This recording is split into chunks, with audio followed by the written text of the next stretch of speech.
السلام شاه تنها خالق غم حسین آه منزون تمام مردم دنیا حسین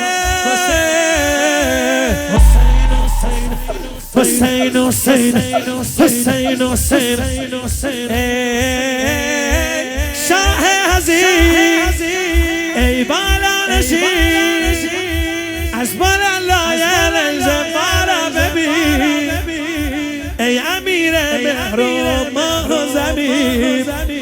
ای شاه عظیم یا حسین روحم بعد مرگم آواره تاست تا به قیامت بیچاره تاست تو میمونی آخر من میرم از یاد اما ز قبرم بوی تو میاد